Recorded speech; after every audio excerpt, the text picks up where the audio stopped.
Welcome to No Match for a Blaster, a Star Wars role-playing podcast, episode 26, Ratheeve at the Helm. I'm your host and lover of running jokes, Ito Davis. If you're new here, No Match for a Blaster is an actual play podcast featuring the Morality Plays crew playing the Star Wars role-playing system by Fantasy Flight Games.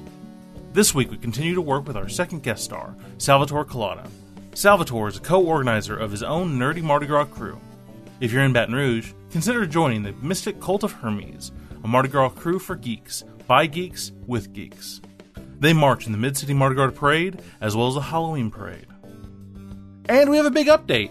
We've officially reached our first Patreon goal! Now we can start producing themed advertisements for our in-universe products, so keep an ear out for those. We'd also like to take this opportunity to personally thank our Nerf Herders of the Week, Chris Canfield and Rebecca. At this level, Chris and Rebecca will get to name their very own NPCs on the show. To be our next Blasterhead or Nerf Herder of the Week, be sure to subscribe to us on Patreon at patreon.com/moralityplays. To make sure you don't miss any big updates, follow us on Facebook at No Match for a Blaster, or on Twitter at No Match Podcast. So, make sure that your vesters are straight and your buckles are swashed, because we're returning to the crew of the Atheon just as they are approaching their newly repaired ship with former pirate Captain Ratheeve.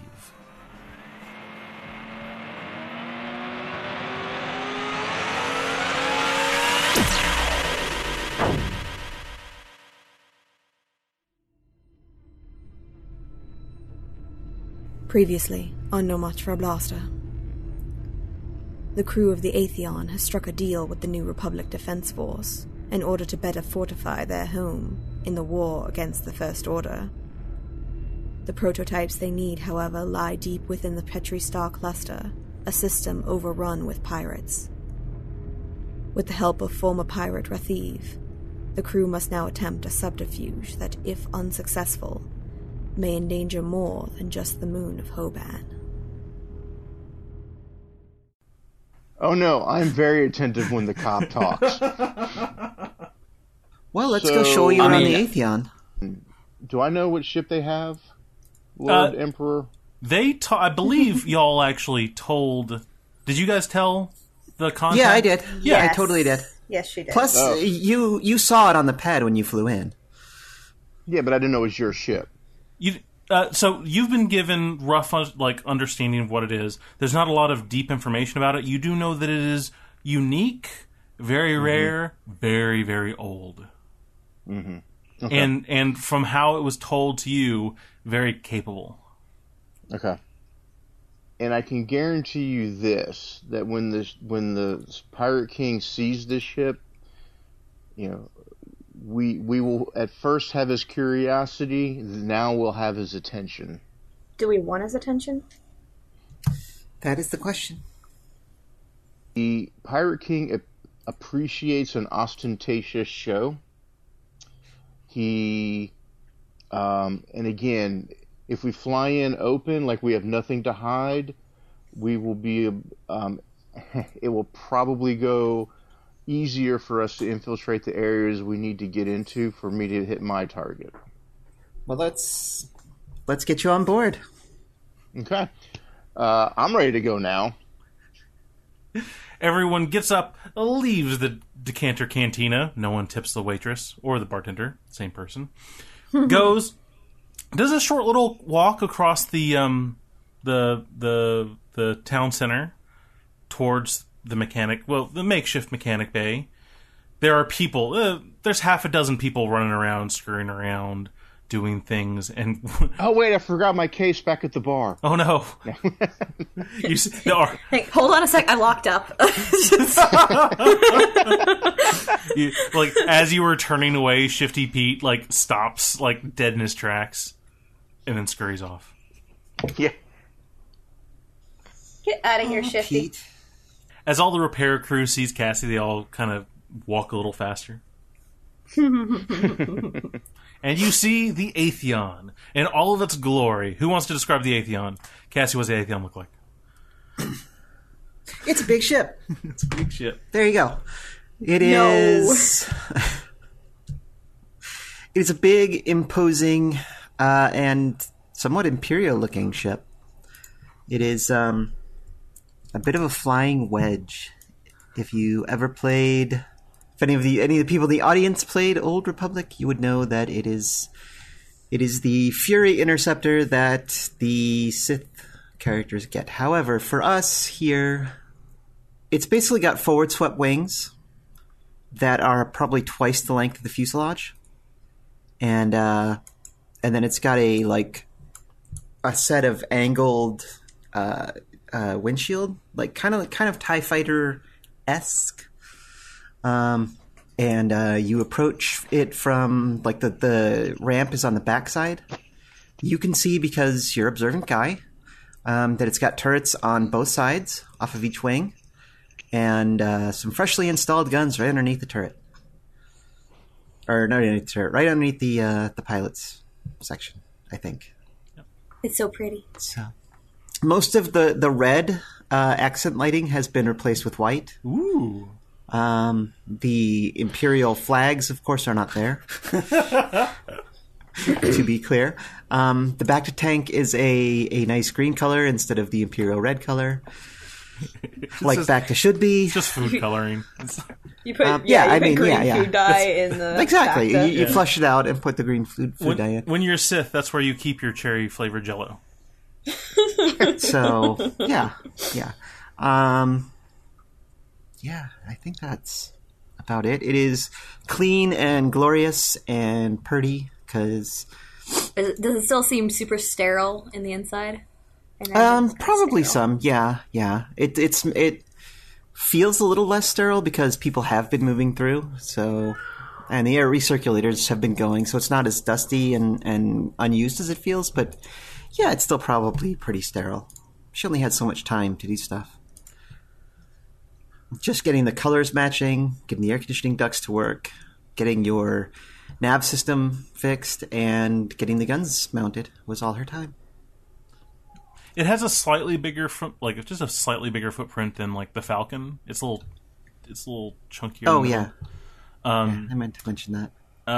This to Ratheeve, to you, this ship is pretty imposing. Most of the time, ships that you work with, you want them to kind of fly under the radar and look kind of innocuous and kind of blend in.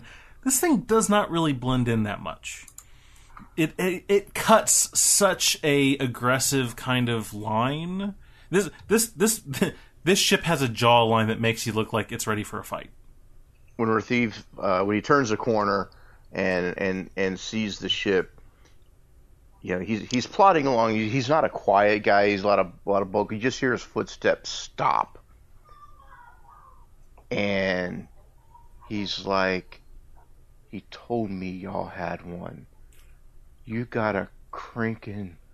Oh my god! Oh no! This is the end. Let's do this. Come on!" And he gets real excited. Isn't she beautiful? Kamaya kind of smirks back at him and is just like, wait till you see her fly.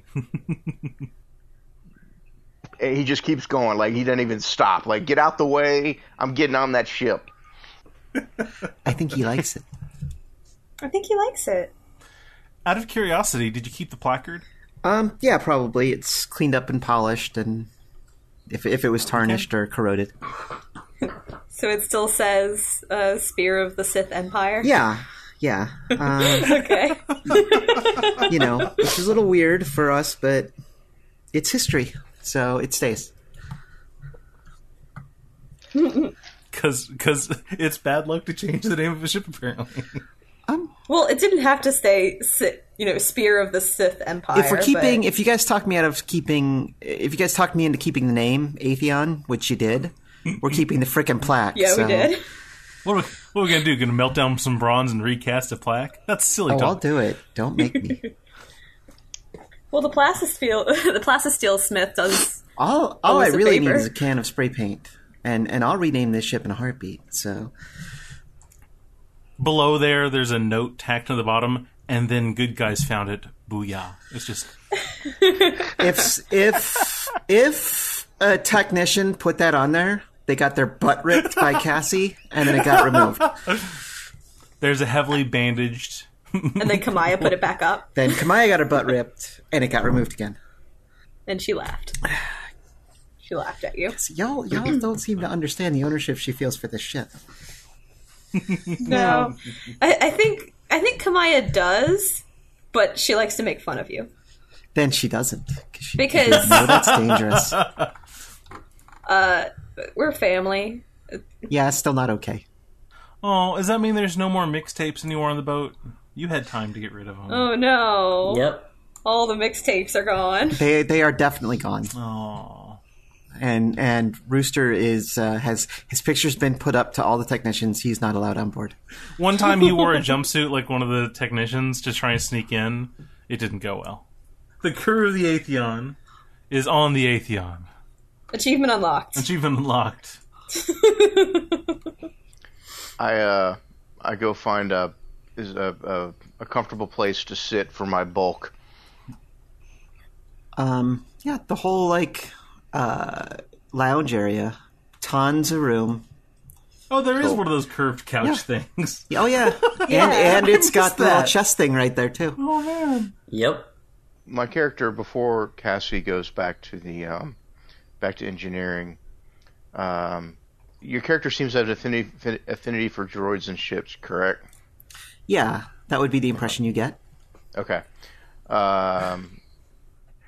I guess my question is: does Goat seem to have an affection, or at least not an affection, but a liking to Cassie? Oh yeah, he was flirted with. Yeah. Okay. So, Boop boop boop. boop. What was that? I don't know what to do with that. That was a droid flirting with you, I think. If Cassie's going to go to engineering, the droid will ask, I think it's mission critical that I get a rough understanding of how the engineering systems work. If that's cool, I'm going to go. Is it cool? You're good? You're going to be a bro, right? Yeah. But it all comes out in boops. I'm going to say, Cassie, Uh-huh. why don't you and Goat fly the ship out and meet us at the rendezvous? 'Cause Cassie's not getting in my pilot's chair. No. I'm talking about my target. I want to fly that too. Well, Cassie's I feel the like that with, one might be a mumbly, grumbly thing. I would be fly honored that to. one. Cassie is the one with trust issues right now, so if it will help her work together with the team, she and Goat flies the ship out. Flies the target out. She puts up sort of a high five for Goat, who could, I assume, extend one of his little foldable. Yeah, he'll do a little. things and- Yeah. They high five. Aw, Okay. little buddy. We should get a droid. We should get a droid. It high fives you, and what you can loosely understand as kind of a fist pump, like yes, it goes boop. I bet he's Right. adorable. He already is. Well, we'll take him back to engineering and show him around. All right. You do that. Is the plan to leave like nowish, or are we kind of? Do we have other stuff to do before we go? I'm good to go. All right. We should probably let people know that we're about to head off planet then. Remy calls Dolores and he's already filled her in that Bernice, right? Bernice. Sorry. He calls to let, so he lets him know that he's going to be gone. She wishes you luck. She says, be careful. She's taken more of an active role where before it was mostly disseminating information. She's taken more of an active role for the problems that have been happening, and a lot of the Saris clan that got deputized over the previous events. Some of them have stayed on, and some of them have actually been taking it seriously. So, yeah, Yay! Yeah, and I assume I call Mom, let her know we're about to head off. she gives you all the love in the world, and she's real sad you're not going to get a chance to try this delicious star rhubarb pie that she just made. Maybe when I get back. Cassie will record a message for her mom. Okay.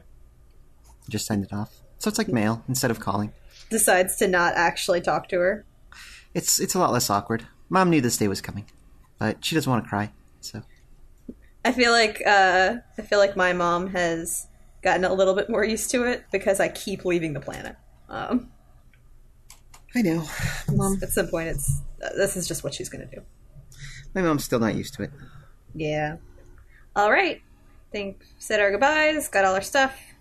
I assume that we've been basically packed on the ship. Yeah, I have for sure. I am going to need a dice roll. All right. From Cassie. From Cassie? Yeah. Uh-oh. Would you like a yellow die to be rolled? Little perception. You're going to get a blue die. It's going to be difficulty 1 red and... Oh, God. 1 red and 1 purple. What have you done to me? Okay, let's see if I can perceive. What is he doing to... what? We're about to die, aren't we? Okay. Oh, I didn't clear my dice pool. Oh, that's terrible. Jeez. Oh, Okay. no! Okay. So what is... I don't... Okay. So what does this mean? That's perfect. Go ahead, Glenn. So I got a failure, so I didn't notice whatever it was. Yeah. I got several advantages, which narratively, if there was a reason for me to gain something, like the high ground, for example, because everybody knows when you're on the high ground, you're unbeatable. And the despair means that something terrible happens. It's like a crit fail. So that's problematic as hell. Okay. So, you don't notice a thing. The good thing is that you, during the same time, you get more familiar with Goat. You do notice that he has a, what do you call it? He does have a restraining bolt on him, but you can kind of look at it and realize that it's not super, super aggressive. It's not an Imperial restraining bolt. And it looks like he's in pretty good kit. You think that you could... I'm going to give you a blue die to socialize with Goat for the next chunk of time.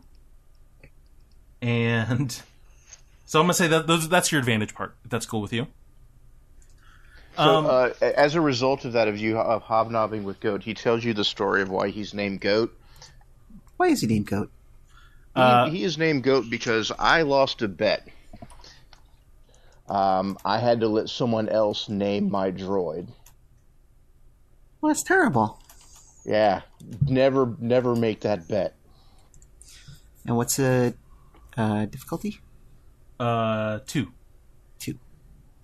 Which apparently doesn't happen. So, Did you complete wash?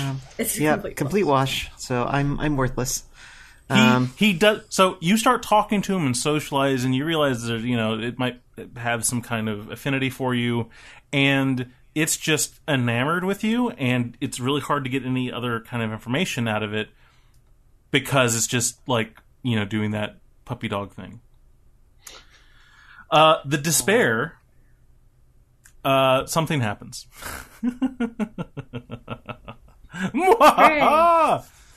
So. The ship is being taken into hyperspace? Let's do it. I will take her out. I assume that as we... I'll sit down, we'll do pre-flight checks type of thing. And I assume that as we lift off, if I can feel the difference between now and last time I flew this ship. It's buttery. Ooh, it's nice. It's a bit of fried gold. That little shimmer, gone. Totally. The Vaseline on the camera? Wiped away. It's like all of a sudden you guys got prequel special effects budget. Yeah, we got a brand new special effects budget. That hurt somebody out there. I know it did. It's a whole new ship. I dressed up all pretty just for me. Let's go. So the Atheon picked up. You guys jump into hyperspace. You guys said that, right? You guys did say that you are jumping into... Yeah. Okay. You jump into hyperspace. I always get that mixed up. Hyperspace? The Atheon jumps into hyperspace. As I say every single time, because I can't think of a better way to describe it, pinpoints of light on the horizon become long streaks as you enter this kaleidoscopic tunnel of transportation. Yay. Kaleidoscopic Tunnel of Transportation is one of the songs on Rooster's album. Yeah. That was the album where they sold out, though. Their stuff wasn't as good after that. Yeah. You knew them before they were cool? Well, he's our cousin, so... He's our cousin. He was never cool. Their cousin has a glam rock band called Lumbar Puncture. That's a thing. It is excellent. It's very fun. But now all those demo CDs are out of those demo hollows are out of the Atheon. Thank you. All right. It's going to be let's say, it's only going to be about half a day in hyperspace. Okay. For those of you who don't know, you could probably, I believe it is, that you could go from one side of the galaxy to the other side of the galaxy in about 2.5 weeks of hyperspace. Mm-hmm. So usually to get to anywhere important, you never start at the very edge. You guys are not in the very edge. And to get to anywhere, it's like Houston. It takes a while to get there, but it's not the longest time in the world. So yeah, half a day. And I'm always disappointed I went. If it's like if Houston. you're going to Houston, then yes. Yeah. Okay, just checking. Oh, you don't have any downloads in Houston, do you? Shout out to our Houston listeners. Hey guys.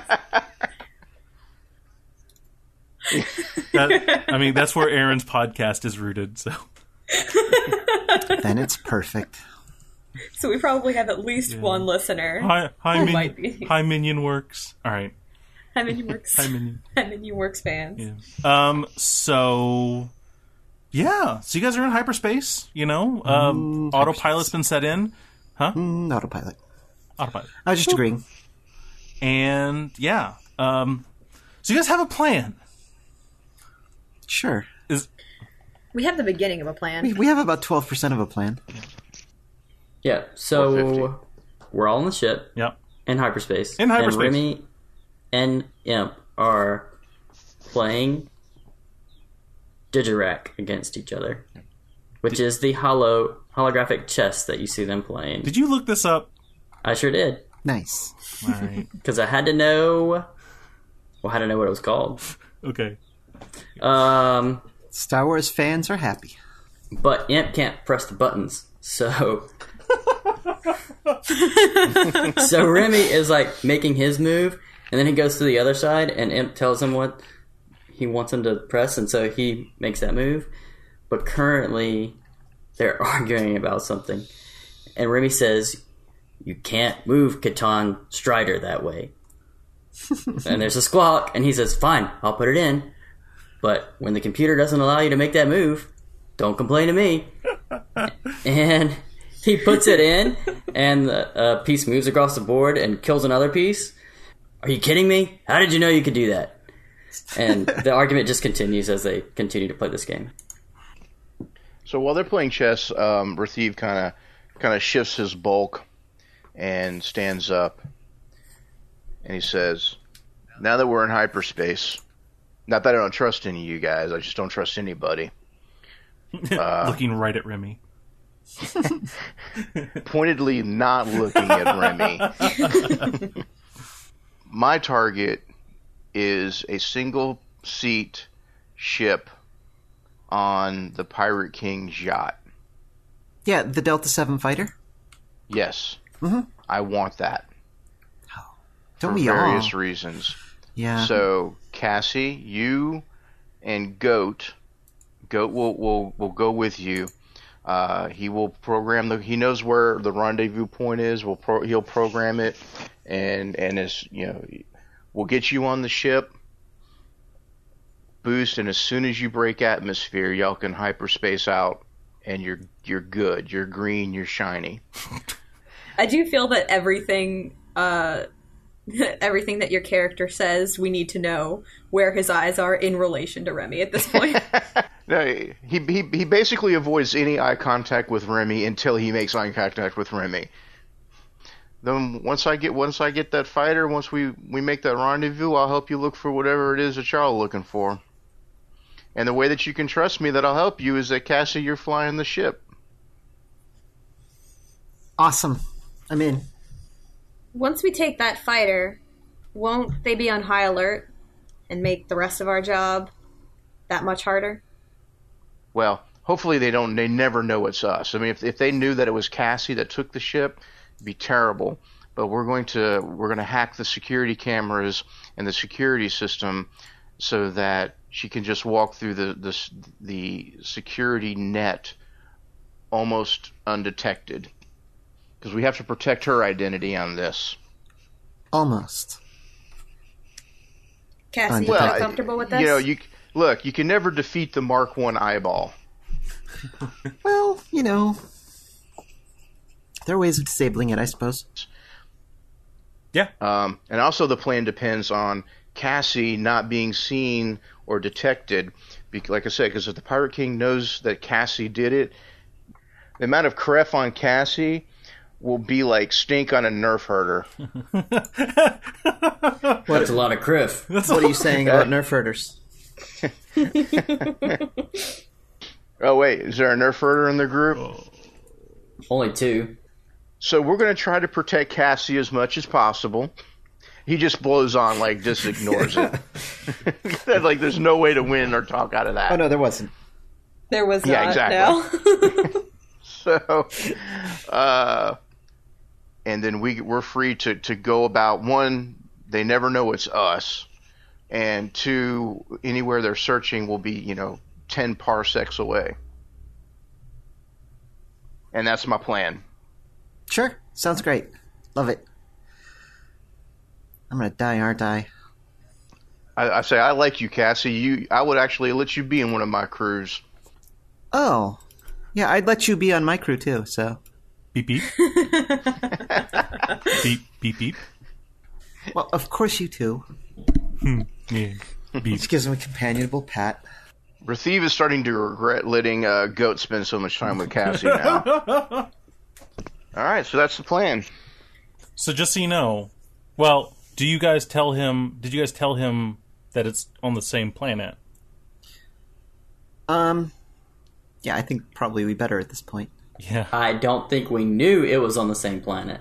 You're saying it's on the same planet as the Pirate King is on? Yes. Well, the problem being is that it's actually on the same planet. Oh, crink. He kind of moles over for a few minutes. Yeah, A thief could land on the planet. Planets are big. This is true. You know what? You're right. He will be suspicious of us because we're new. And we can say, hey, to allay your suspicions, we will stay right here on this planet until your search is over. That sounds awesome. Yeah, that might actually work. Okay, so Ratheeve, if you wouldn't mind, let me converse with the crew a second in private. And he pulls the 2 girls aside and he says, actually, the more I'm thinking about it, I don't think this plan's going to work. We have 3 separate objectives that, to my understanding, are located on the surface of this planet. That means we need to find these things before Cassie steals the other ship. Otherwise, we're going to be a man down, or woman down, and still not have our objective. So we're going to have to find what we want first, and somehow either get them all out at the same time, or... My question is, how are we even going to approach tracking it down? Do we have a plan for that? No. Okay, well, that kind of sounds like your area of expertise, Cassie. I'm an archaeologist now? Closest we've got.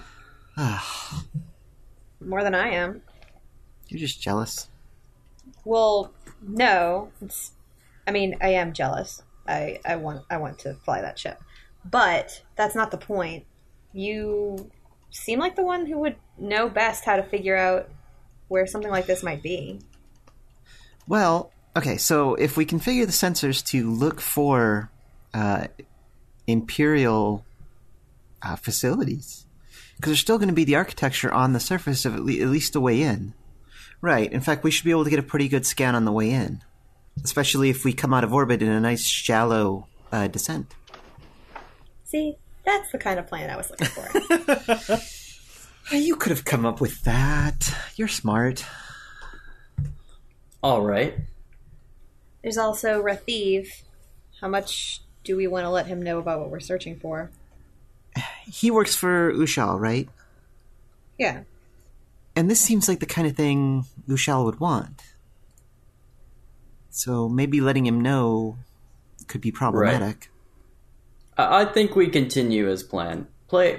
Keep our cards close to the vest and let him know what he needs to know when he needs to know it. That's the plan, then. Sounds good. Ratheeve, I think this plan could still work, but... Actually, I thought of a problem, but go ahead.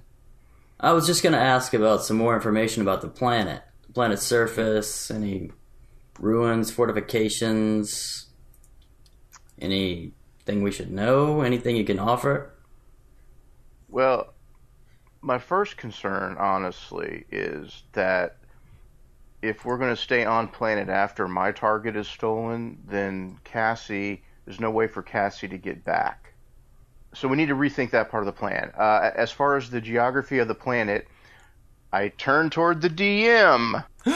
Egad, someone has pulled back the curtain. Pay no mind behind the handsome devil behind the curtain. Oh man, look, a fourth wall. How? Who put that there? I thought there were only 3 in here. It's broken now. I think now might be a good time to spend a light side point Ooh. to have Goat have a projection of a scan of the planet with information that could help us narrow our search. Yeah. Beep, boop, beep, beep, beep. Perfect. He happily goes over to the big holo projector, plugs in his data spike, and all of a sudden comes up a projection of the planet. The same kind of one you saw before, and it starts to fill in more and more and more detail. You see that that on this map it's not a deep cut into the planet's surface, but you do, as the 3 of you look at it, you understand that, this building here is angular menacing Duracrete. I know what that means. And you're able to kind of take away a lot of the buildings and structures that have been made over the last, quite a few years. And you're able to pretty well identify 4 different Imperial bunker kind of structures. Okay. Ratheeve, you've never really, you've heard that this place used to be an Imperial place. It's turned into year-round Cancun. So someone telling you that it used to be more militarized, you're like, okay, it's not going to change the taste of a Mai Tai. What do I care? Well, actually, I think I might actually be like, why are y'all looking at Imperial installations? Oh, yeah, that too. Yeah. Because... Kind of pointedly not looking at Remy. We like the architecture. Mm-hmm. Get a lot of that on Hoban. I don't believe her. There are 4 locations. One location is submerged. 'Cause... it's that one, isn't it? One of them almost certainly is. One of them is on a beach. Yeah, it's not that one. That's too festive. One of them is under what's on the map described. Lava? No. So, there's no fire temple. Far, we've no got fire water, temple. Earth, fire, heart with your perils combined. Is it at the air temple? Is it at the southern air temple? There's one underneath a massive structure that's called the Free Trade Zone, and the other one is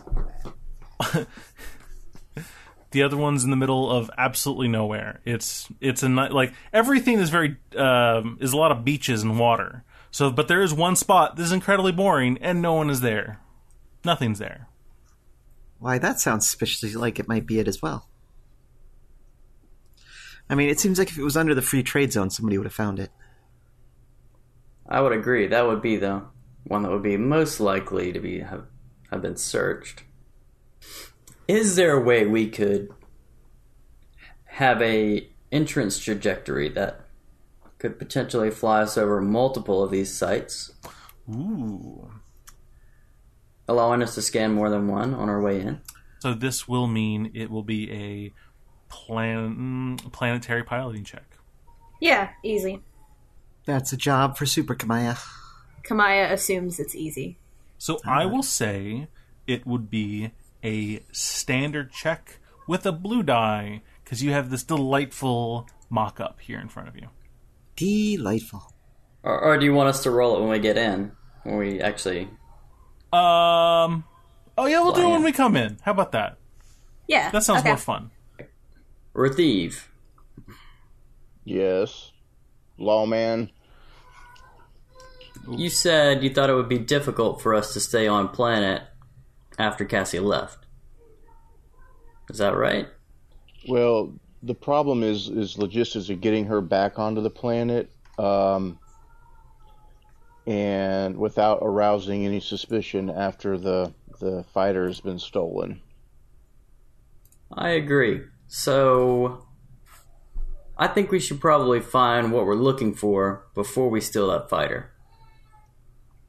And if possible, maybe somehow steal it all at the same time, basically. That would solve the problem of trying to get Cassie back on planet. So, you find what you're looking for. We coordinate the heist, and we coordinate the escape. We're looking for some old Imperial artifacts, and, well, basically some old Imperial ships that we may be able to make use of.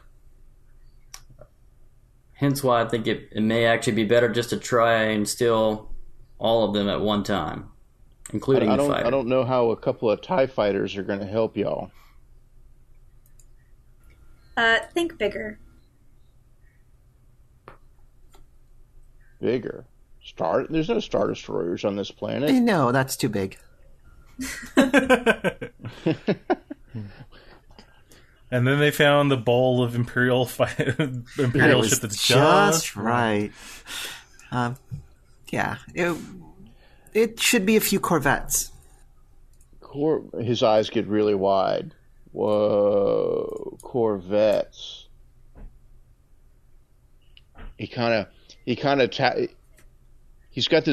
this nervous tick where he's like tapping his lips really aggressive, really rapidly with his fingers. 3 Corvettes. That Krinken Ushal, she's gonna owe me so big for this. Track. Yep, 3 Corvettes, 1 small fighter. Just enough for everybody to find something to pilot. He's processing the new information. How long do you think it'll take you to find those ships? Well, you don't know the answer to that. Why am I even asking? Okay. All right. We've at least got some ideas of where to look. She points at the map. Well, now it makes sense why you are looking at Imperial installations. Okay. So this could actually work. So, plan is we find our targets and then coordinate to all leave at the same time. Yeah. Well, we still need the audience with the king, because we have to have his, we have to have a cover for us to be looking around the planet. I think this plan is starting to sound better and better. With that, after a little while, the ship slowly comes out of hyperspace. I just have my notes up. Ships don't slowly come out of hyperspace. Yeah, suddenly. Shut up! This is my game. Comes out of hyperspace into the Atheon is a special ship. into the Petrie Star Cluster system. The Petrie Star Cluster system is a 3-star system with a whole bunch of little planets. None of them tend to be very big because of the weird, erratic, orbit that these things have to take to form planets. So it's a whole bunch of smaller planets. As you come in, you're at the edge of the star system, and you're actually going to fly towards the main planet. Most of the time, you'd be able to jump right out in front of a planet. That would be a terrible idea. Not because this is, there were Imperial planets that were heavily guarded, and you could jump right next to it. These pirates don't operate on a sense of loyalty. They're not standing guard out of loyalty. They get to keep what they capture. So that's why everyone's so ravenous about, people coming in with the wrong credentials or anything like that. So when you jump in, one of the closer planets to you, one of the colder planets. So, not the beach resort planet that you're going after, one of these much colder planets. Pirate Pluto. Sure. Quite a few ships kind of come off and go to meet you at the edge of the star system. I kind of make my way up to the bridge. Who's flying? I guess Cassie or Kamaya? Yeah, Kamaya's on the bridge flying.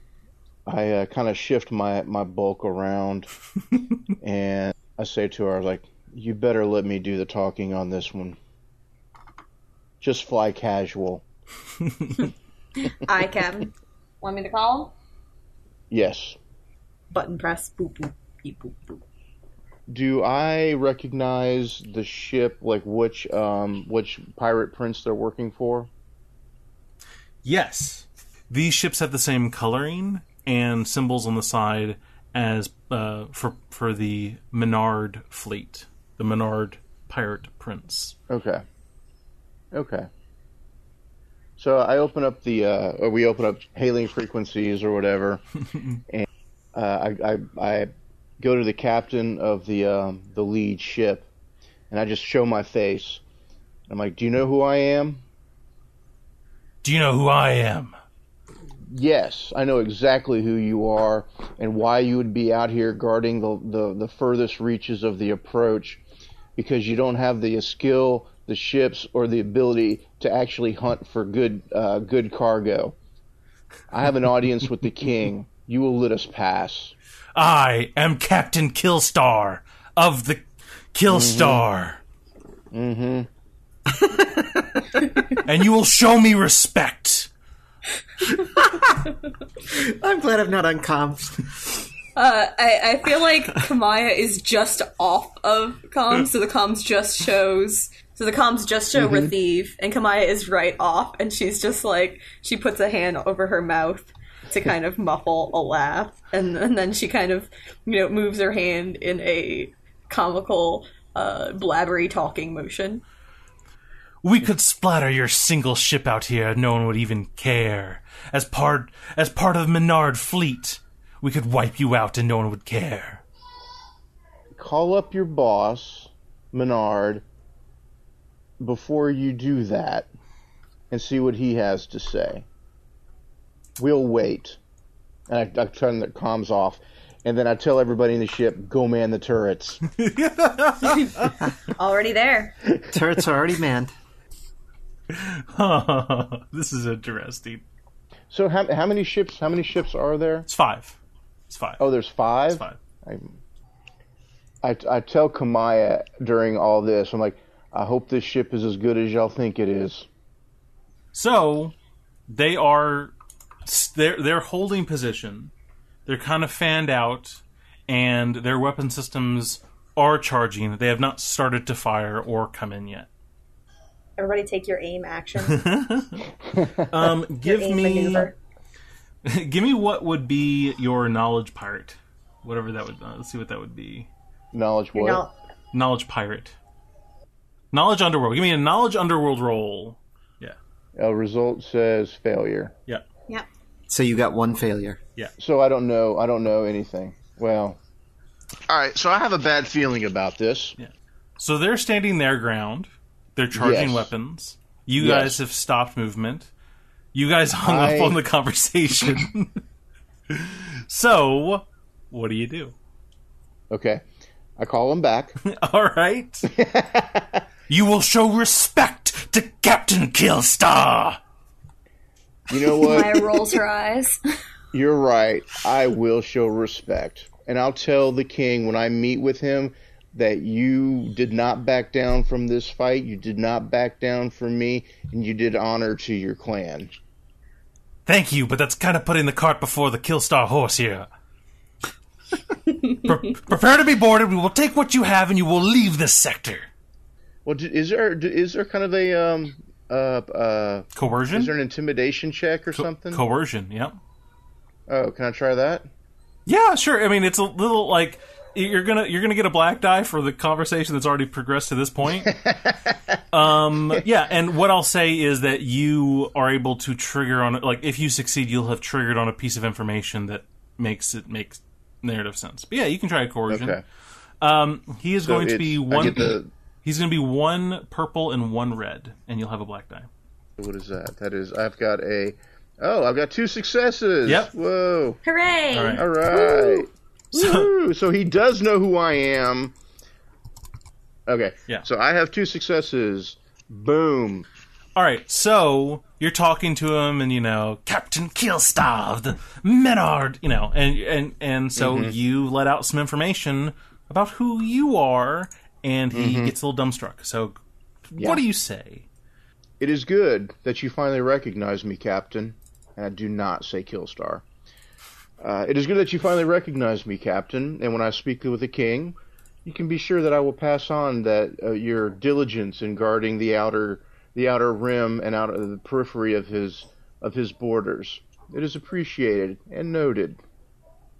But there's just a little edge of menace to it, you know? Yeah. So are you purposefully not saying like who you are or what your old position was? I knew when there was greatness behind the power you wielded, and you have one ship now. I will respect out of loyalty for those who are no longer with us. You may pass. This is as Killstar says.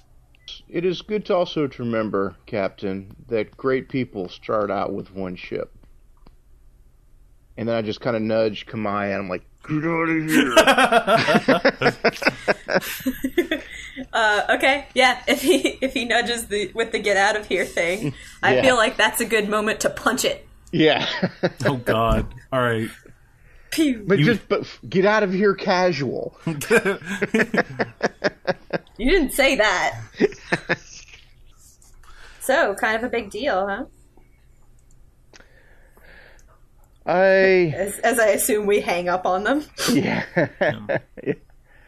So, yes, I was once a very big deal. I was the private adjutant to a pirate prince.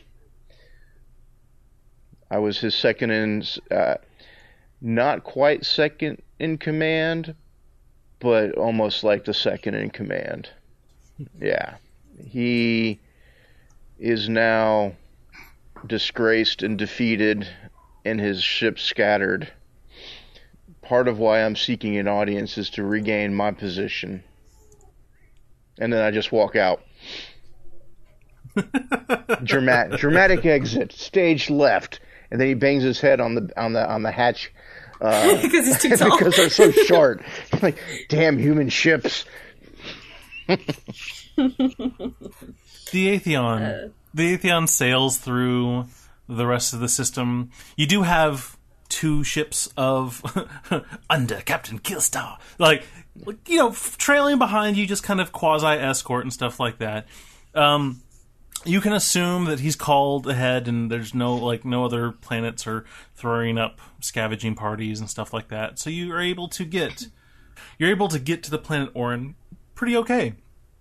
As you start to come into the atmosphere, it is gorgeous. If there was a MetLife commercial in Star Wars, it would be about this planet. This makes like was it Florin Paradise from Fifth Element? Floston Paradise. It makes Floston Paradise look like, the worst part of Daytona Beach. It is gorgeous.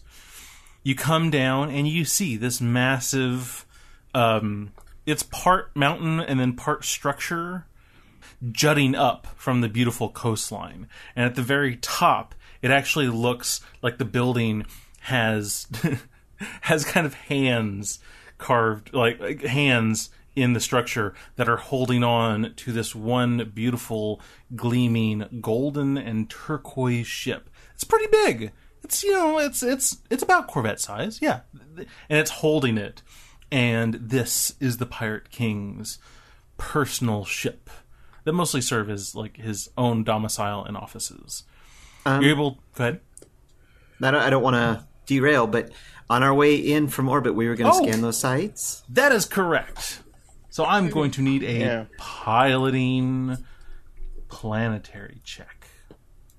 Okie dokie.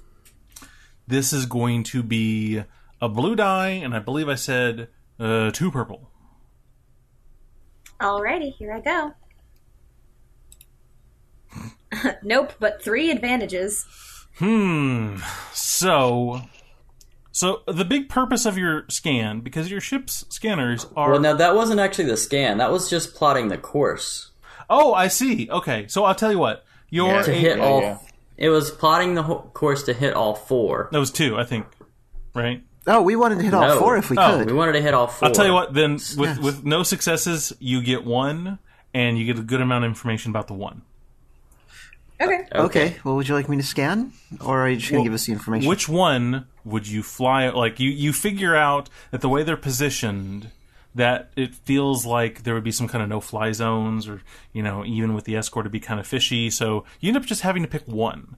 But you can pick whichever of the 4 you want.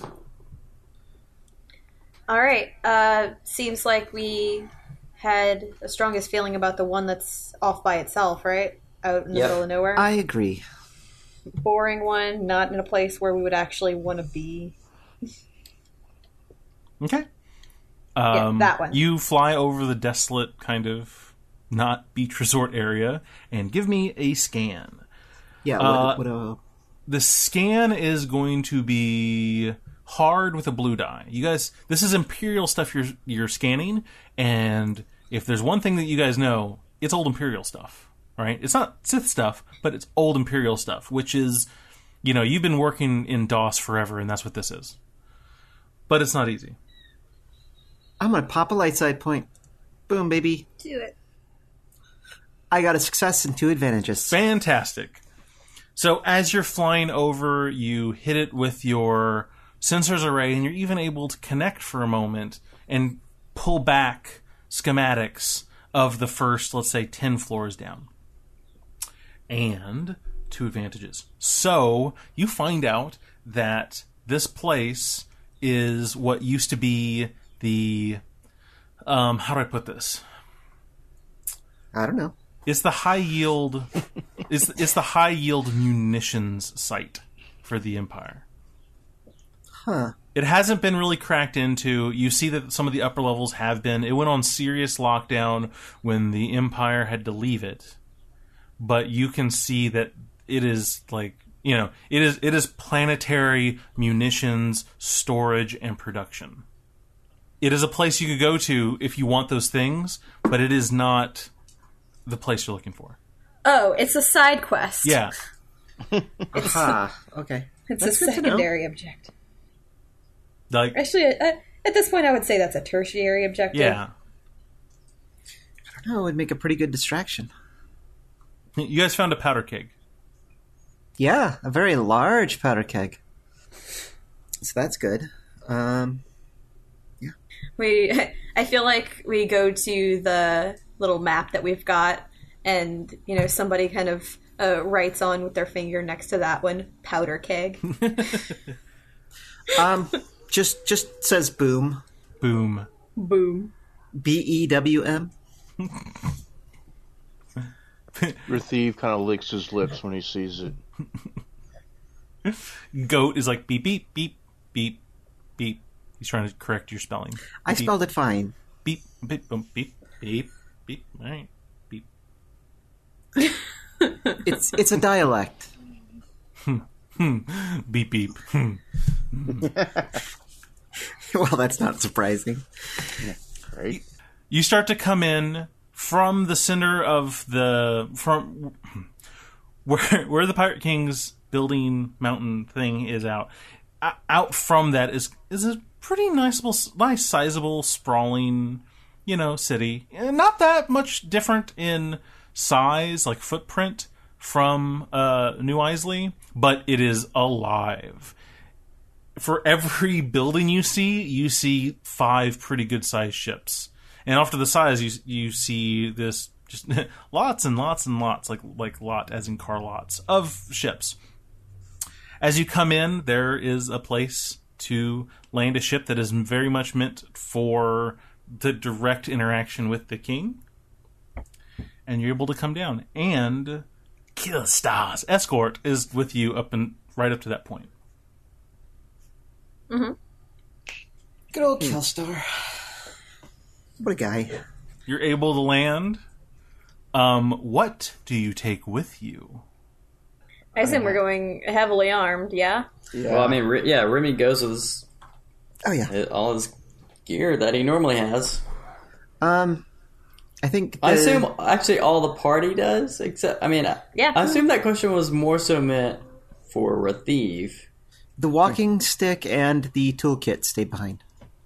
So she has no backpack. Oh, you don't have your hitting stick. Nope. I got my 2 guns. Hitting sticks don't look cool to pirates, I think. So. No, you definitely want guns. Depends how you walk. I have that case. I have my blaster. I've got a couple of vibro knives secreted about my person. Yep. And I got goat. All right.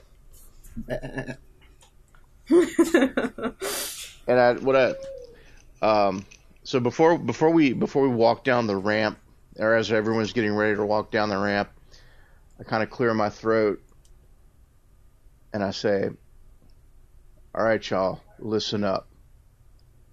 You're my crew, and as long as everyone thinks you're my crew, we're good, we're golden, we're shiny. The instant they think that you're not my crew, we're dead." Hey, I'm in your crew as long as you keep paying me, Captain. I like you so much.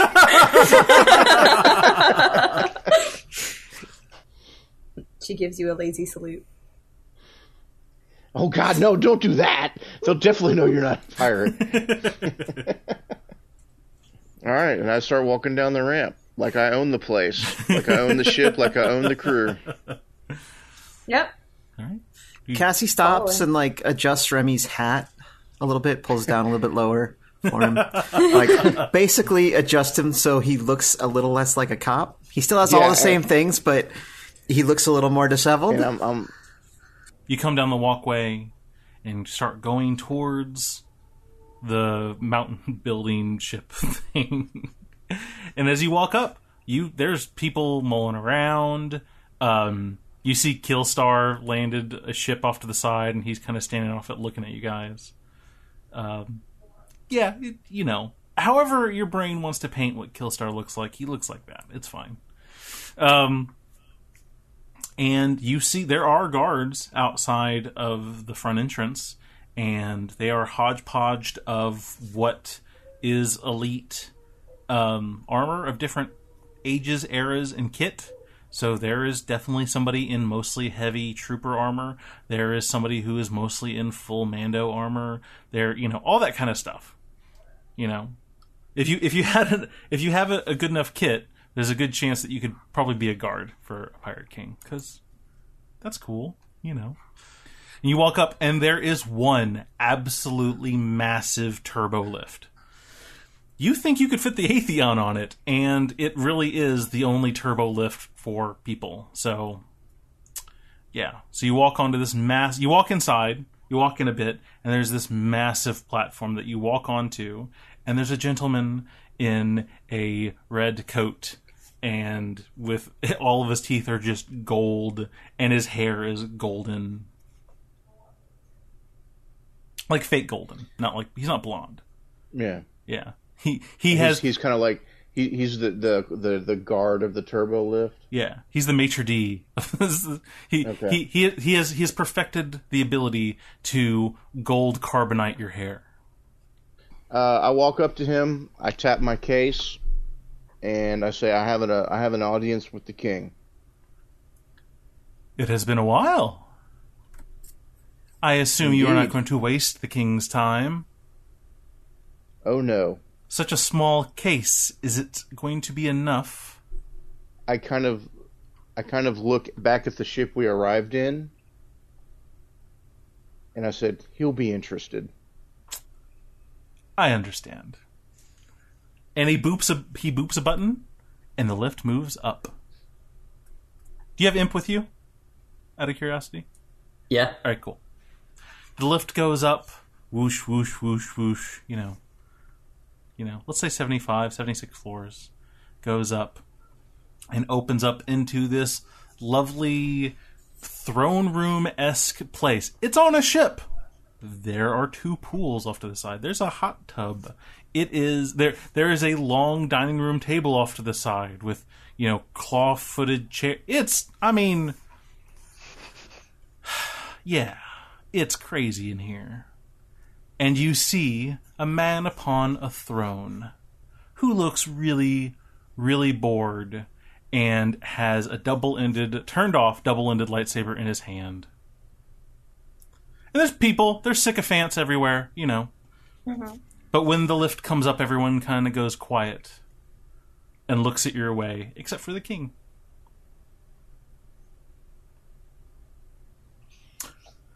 He's a little older than middle aged. A little on the thinner side. His clothes are a little baggy. They're very high quality, but look like they're thrown on and are completely disregarded for being, being straightened or anything like that. So I just walk up like I own the place, walk right up to the king, as close as I, without being impolite or getting into a space or being too disrespectful. Like approach within 8 to 10 feet. The golden maitre d' will go with you, and he'll work as announcer. My liege, my king, the one that rules above bounty and all. Just get to it. Okay. Yes, king. Yes, king. You have one seeking an audience. The Ratheeve, under the old Prince Tilisk, has brought something that would entertain you and delight you for a simple audience. And it's quiet for a moment, and he's still just, messing with...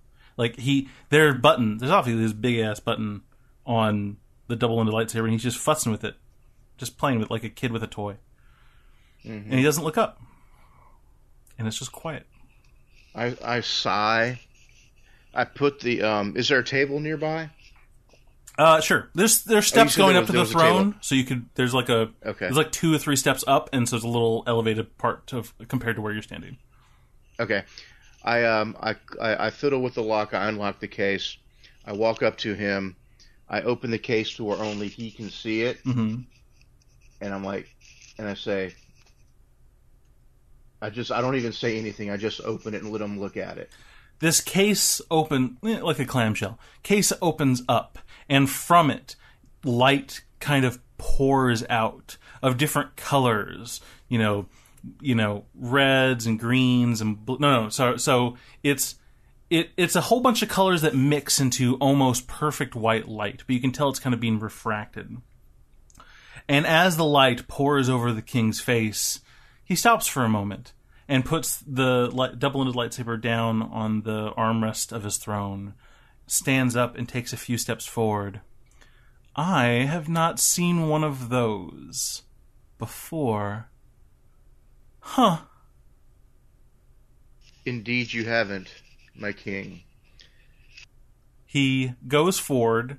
This is the closest you've ever been to the king. He goes forward, picks up the case, and walks back to his throne, and he puts the case right on the seat of the throne and looks off to the side as if to gesture to go get some more people, to get a specialist. And so the party gets to see the front of the case. There, it's a rock. It's like it's a cracked open geode, about the size about the size of almost 2 bowling balls, a little smaller. And you can see inside the crystalline structure, inside the geode, you see small jutting out, different color kyber crystals. Mm-hmm. And there is a faint call in Cassie's head. Faint? Faint. Faint? Faint. Faint. Oh, I'm sorry. No, not your conscious. Would be the word. No. I'm sorry. Literally, there's a faint call. There's a lot of things going on in your head, but this is the one the DM is saying has to be there. Thanks for listening. If you enjoyed our show, please leave us a review on iTunes and visit our Patreon at patreon.com/moralityplays. No Match for a Blaster is a podcast of Morality Plays. Star Wars, Edge of the Empire, Age of Rebellion, and Force and Destiny are made by Fantasy Flight Games and Lucas Books. Our theme was by Kevin McLeod, sound effects by Tristan Lundgren, Vindus, and Akmov. And like every week, I'd like to thank my amazing players. Brandon playing Remy Drobash, Claire playing Cassie Saris, and Bobby playing Kamaya Saris, with special guest star Salvatore playing Ratheeve. And of course, I'd like to thank you, our listeners, and we'll see you soon in the galaxy far, far away.